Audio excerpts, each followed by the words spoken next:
Hi everyone, welcome back to Brain Dump. My name is Kai, and this is a show where I talk about pretty much whatever the fuck I want to talk about. And you're only 22, and the world is watching you. I'm using like a mini microphone today. I don't know if it's gonna work, just a trial run. The microphone that I have just really isn't doing it for me right now. So we're changing it up for this episode, but if it doesn't work, I'll just go back. So today's episode is my third annual birthday episode, which is so exciting.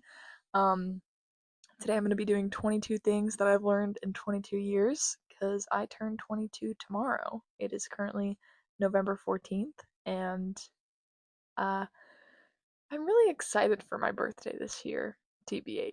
Like, my 19th birthday, hey, go back to the first episode of this podcast if you want that story time. Um, but I think since then I thought that my birthday would be ruined forever, that I would just never be able to like it again. But like now, I am so excited for my birthday. Like, guys, it's gonna be a great day tomorrow. It's on a Saturday. It's gonna be great. I don't have to work. Guys, it's gonna be amazing. So, I guess let's get into the list. I wrote this list like a week ago, so hopefully I remember what the fuck I'm talking about. So, number one, learning to let them will give you so much peace. So, I know that I think it was actually Christmas of last year, before Christmas of last year. I got the book like right when it came out, The Let Them Theory by Mel Robbins. Such a life-changing book. Um, you have to learn to let other people have their opinions, let other people choose what they want to do, let other people do their actions, and you cannot control it. And you have to let yourself take whatever action you need to be better for you.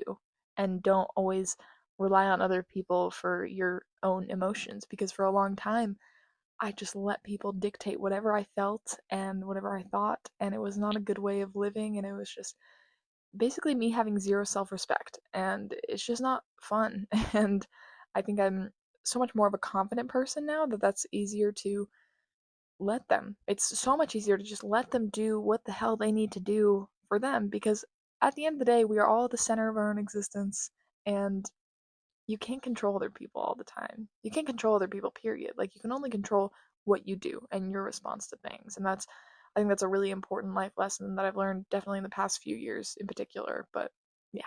Number two, not everything is going to go your way. This one is kind of a hard pill to swallow because, like, obviously we know things are going to go wrong in life, but there are things that go wrong where it's like, whoa, this is what I thought. This is something that I was so sure of, and it didn't work out. How am I supposed to recover from this? How am I supposed to move on from this thing that I thought I was gonna do for the rest of my life, or these people that I thought I was gonna have for the rest of my life? And not everything's gonna go your way, and that's okay. Like, that's just the way of life, and I think it's a beautiful part of life that we have all these different experiences and things aren't always going to be perfect. And I think that's awesome. As much as it fucking sucks, don't get me wrong. When things go wrong, it sucks. But it's just kind of the way life is. And I think that learning from those experiences has made me appreciate when things go wrong more. Because you can't control it. And you've just got to get comfortable with the change, because things are always going to be changing in your life. Number three is it's okay to change your mind. So I think I spent 4 months of this year with a flip phone. Didn't work out, if I'm being honest. It's not feasible. It's 2025, and there was just things that it just wasn't working. And the straw that broke the camel's back, is that a thing? That's the saying, right? I'm so bad with sayings. I always fuck it up. Was when I got my new car. In order to get like this discount on my insurance, I had to download like this Allstate app where like it tells if you're texting and driving. So I was broke, and I was like, I need every discount I can get, so I had to switch back to my iPhone in order to get that app. And so that was like the thing that made me switch, but I was thinking about it for probably after like the first month of having the flip phone, because it just wasn't sustainable and just not doable. Like, I give major props to the people that can do it, but like at this point in my life, like, there's just too much I need my phone for. And maybe that's hypocritical of me, because there was a point in time where I was like, I don't need it. Like, I don't want to need it, but I don't know, there's just things you need your phone for. And having a flip phone in 2025 is hard. That's just the plain truth of it. It's hard. and obviously this doesn't just go for the flip phone, like you're allowed to change your mind at things for the first like 18 years of my life, because I can't remember a time in my life where acting wasn't a thing that I wanted to forever, because, obviously I didn't come out of the womb being like, I want to be an actress, but it's just basically as long as I can remember, that was the goal. I was like 6 months into being 18 when I stopped doing auditions and stuff. And this was after I'd been working in the film industry professionally for like a year and a half. And I was like, this is what I want to do, but it wasn't. And I had a really hard time with that and changing my mind because I thought that since this is what I always wanted to do, I can't go back on that. That's just not doable. Like, there's nothing else for me.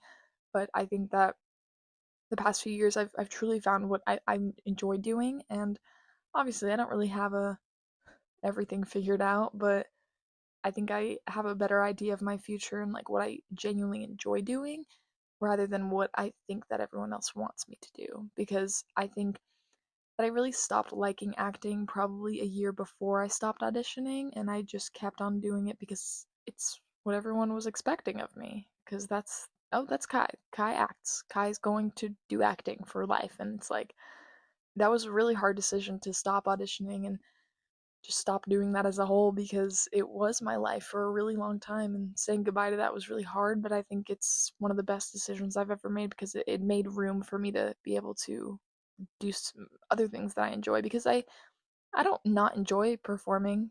Hey, I started doing music this year, so like I I enjoy performing, don't get me wrong, but I think that chapter of my life is over, and this new version of performing that I'm doing, it's different and it doesn't feel the same as when I was acting. So it's just it's different, and it's okay to change your mind about those types of things. Even small things, big or small, you are allowed to change your mind because it is your life. Number 4, there's always going to be stressors in life. It's not about getting rid of them. It's about learning how to healthily manage them. I think that for a long time I just wanted to completely just get rid of all the stressors in my life, which is great. Like, obviously, you're going to take action to make your life better, and sometimes that means, hey, I want to eliminate this stressor from my life. But there are some things that are out of our control that are going to stress you out. And sometimes that's money. Sometimes it's literally money is the only thing I can think of because that's my main stressor in life. But I think I've figured out how to like healthily manage my relationship with money. It's not perfect. Nothing's ever perfect, but I definitely don't get as much anxiety about money as I used to. I'm just kind of going with it because at the end of the day, we're all gonna die. Like, sorry, that was really morbid. One day, we're all gonna die. Number 5 is spending time outside every day is 100% necessary. Listen, I get it. You don't have to be an outdoorsy person, but I truly think that whenever I do spend time outside, I just feel so much better. Like this morning, I went to listen, guys, I renewed my normal gym membership because obviously I still go to Hotworks. But I was like, I read so much more when I had a gym membership that I could read on the treadmill with. So I renewed my membership and I read on the treadmill yesterday and today. And today was like 45 minutes. And that's like, it's big for me because it's been really hard for me to lock in lately. And I'm proud of myself for that. And then I went and got my new car decal because it expires this month because this car is in my name, which is scary. Um, and then I went for a walk outside and just starting my day being out. That was all like everything was done by like 7 a.m. by the way. I'm an early riser. I get things done earlier.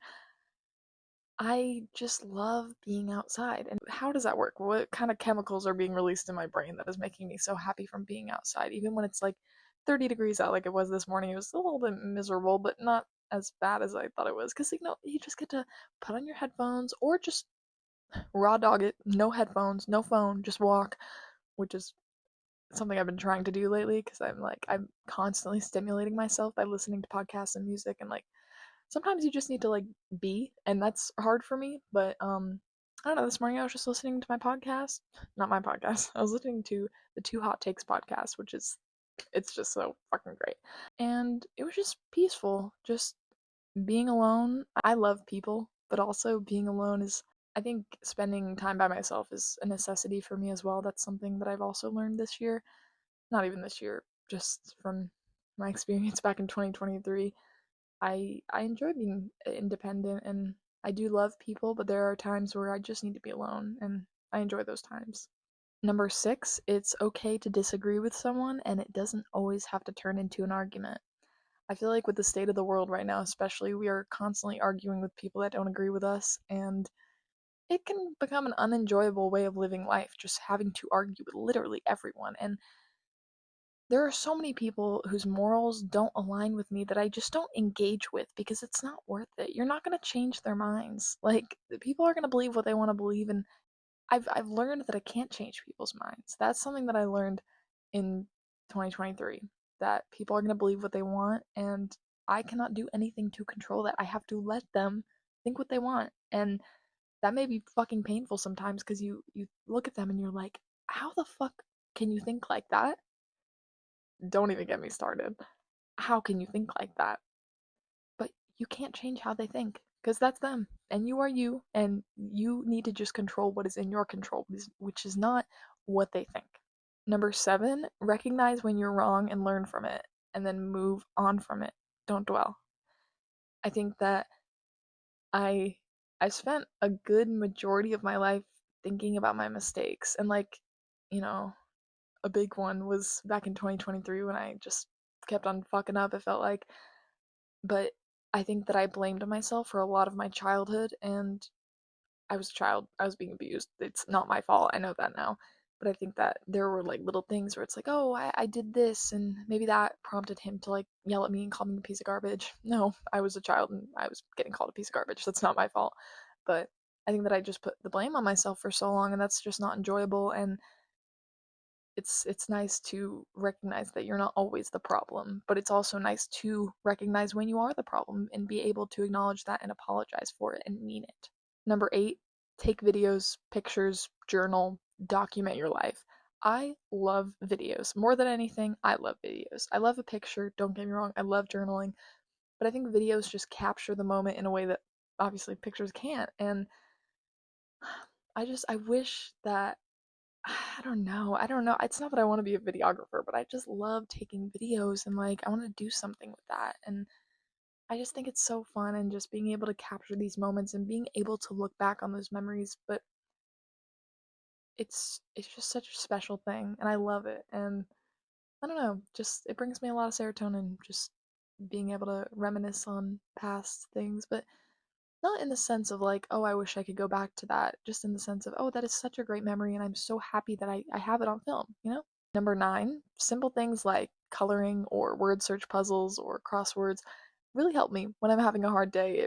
It seems so stupid and juvenile and it seems dumb, but like if I'm having a really stressful day, I'm getting on my iPad and I am doing a word search. I'm doing a little math puzzle. I'm doing things to activate my brain because I feel like if I'm not doing that, I'm just going to be thinking about what I'm sad about. And then I'm just more sad. And that's just a big cycle of absolutely torture. So you don't want to do that to yourself. You want to find, obviously, that's for me, but you want to find your own tools and like what makes you feel more at peace when you're having a stressful day. Or if you just want to unplug from your mind and just not think about it, not think about anything. That may be unhealthy, but I think it's okay for like a few minutes a day to be able to just not think about that stuff and just do a fucking crossword. Like, it's fun. Number 10, take care of yourself, wash your face, brush your teeth, fuel your body, drink water. I think that for a long time I did not take care of myself. I was really bad about washing my face, and I think that depression played a big part in that, but obviously you can't blame depression on stuff like that. You gotta take care of yourself. And I wasn't eating right for a really long time, and I still don't eat the best. I'm trying. But I didn't drink water. It's just all these little things that you think won't really add up, but it does. And you realize when you do start taking care of yourself how much of a difference it has on your mental well-being and just your ability to do things, because when you feel better about yourself, it's just easier to go through your everyday life. Number 11, setbacks are 100% okay and necessary. I think there's been a lot of points in my life where there's been a setback or just some sort of thing that has gone wrong, and I'm like, oh, this did not need to happen. Like, why did this happen? But now I think I look at it with a little bit of a different perspective. Like, this needed to happen. And in the moment, it's really hard to see that. And I don't think any of us in that moment are able to be like, "Oh, yes, this I need this to happen. I need this terrible thing in my life to happen." No. But like looking back on it, there's just so many things where it's like, "Oh, that absolutely needed to happen for me to grow and learn and become who I am today." Because there's so many things in my life that in the moment I wish were not happening at all. It was hell. But now it's like, "Oh, I am so glad that that all happened." Number 12, just because you don't like someone doesn't mean you have to hate them. I think I held a lot of hatred in my heart for a long time for people because I didn't like them. And I thought, you guys know me, I have a very bad habit of the all or nothing thinking. And it's like, if I don't like them, well, I have to hate them now, right? And it's like, no, you really don't. You don't have to hate anyone. Number 13, love who you want to love and don't put yourself in a box. This past year, I've realized that I'm able to like men again. That's a whole thing that I'll probably go more into in my audit for this year. But I put myself into a box of being this masculine person that could not was not able to be feminine in any way. And I think it put a halt on my growth for a little bit because I stuck myself in that box and I refused to get out of it because I was like, this is how I've decided to live, so this is how I'm gonna live for the rest of my life. And I think that if I went the rest of my life doing that, I would be very unhappy. Because it's not that I was extremely unhappy when I was in that time in my life, but you know, I'm much happier now. Number 14, spend time with your mom. She's not always gonna be there. This makes me sad because I've been seeing so much like on just online lately about people dying and it's like really fucking sad. But I love my mom. My mom is my best friend in this entire universe. We get into our little tiffs, but God, she is my best friend and I don't know how I'm going to survive without her. We will cross that bridge when we get to it, but I love that woman. Spend time with your mom. She's not always going to be there, and that is the saddest fact in the world, but she's not always going to be there. And I'm so grateful that I still am able to live with my mom. Like, and of course, living with people, you get annoyed with them sometimes. We all get annoyed with our roommates, but I love my mom, and I'm just so grateful that she is like such a important person in my life, and that I get to call her my best friend because not a lot of people can do that with their parents. Number 15, adult friendships take work and consistency.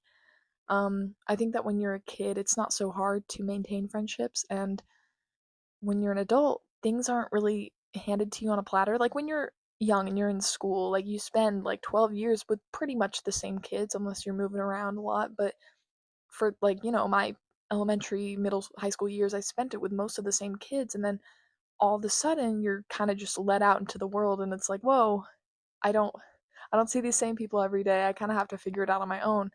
And especially like me, I didn't take the traditional college route. Like I'm a junior in college, but I'm taking online classes and this semester has been I'll get into that another time, but yeah, it's not always going to be easy, and I think that maintaining adult friendships is a lot more difficult than I thought it was going to be, and I actually didn't think about that until I was out of high school and it's like, "Whoa, this is hard."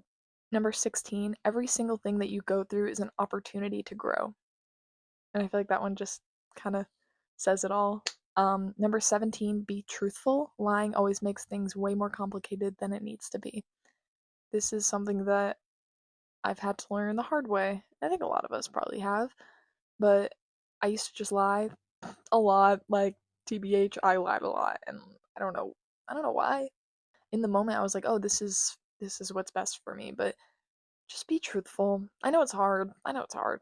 There's little white lies that you can tell, but I think for the most part, if you're truthful with people, I think honesty and trust is like a main thing for a foundation of a friendship or a relationship. And if you don't have that honesty or trust in another person, it's kind of hard to build on that. And I don't know. I just feel like things are just easier when you're not stressing out about, oh, are they going to find out about this lie that I told? You know? Number 18, spend so much time with your pets while they're still here. I say that as my dogs are literally barking their asses off in the background. Love them. I'm gonna let them bark. Um, Even though it's really annoying. To dogs, dogs are a very big part of our life. They're very special. Pets in general, very special parts of our life. But to them, we are their entire life. Like they don't know anything different. And so that's just such a beautiful thing, and it's so fucking sad that they don't live for that long cuz what the fuck? Like if oh my god, like I had a dog, his name was Frankie, he's a black lab, and he was born in 2004. Okay, I'm so sorry. My camera just overheated at the most inconvenient time. What was I talking about? My dog, Frankie. He was born in 2004. I was born in 2003, and he died in 2014. He was 10, and it was really sad. And like that was the dog I grew up with, and so I really haven't gone any part of my life without a dog. Like I've always had a dog. Because after Frankie, we got, or actually when we still had Frankie, we got Hobo, which funny. It's not really that funny of a story. So when my mom was a kid, she had a dog named Hobo. He was a good German Shepherd. Um, our Hobo was I think he was a golden retriever chow mix, something like that. He was a really pretty dog. He had the same color hair as me, which was like so cool. I always thought that was the coolest thing. Um, Loved that dog too. He died when he was 7. It was a really sad story, and I'll get into that another day. It's really sad. Um, and then when I lived with my dad, had a dog named Odie. And then when I moved in with my mom after that, we got Pedro probably like a month after. So like there's been like maybe a month tops in my life that I haven't had a dog. So I really value dogs in my life. I've always been a dog person. I love cats too. I think we had one cat when I was a kid, but then my dad like took it away and was like, I'm gonna go return it to the shelter like after a year that we had him, and his name was Oreo, and then he just came back without the cat. So don't know what happened to that cat. Really fucking sad. Anyway, dogs are important. Pets in general are important to me, and just spend time with them. If you're getting mad at them licking, or I'm such a hypocrite because I get so mad at Pedro for licking because it's so annoying. But at the end of the day, I know that I love them so much, and I think lately, since I've written this list, I've been like, okay, I need to enjoy like every little moment that I have with my dogs because they're not going to be here forever. Number 19, insecurity will always cause conflict. I even made an episode about this. Like, defensiveness stems from insecurity, and defensiveness will cause conflict. I think that I've been insecure for so much of my life, and it has always caused conflict, and just it makes life a little bit harder for everyone. And I don't want that. I don't want to be the reason that other people's lives are hard. And also with myself, I don't want to make my life harder when I really don't have to. Number 20, love people out loud.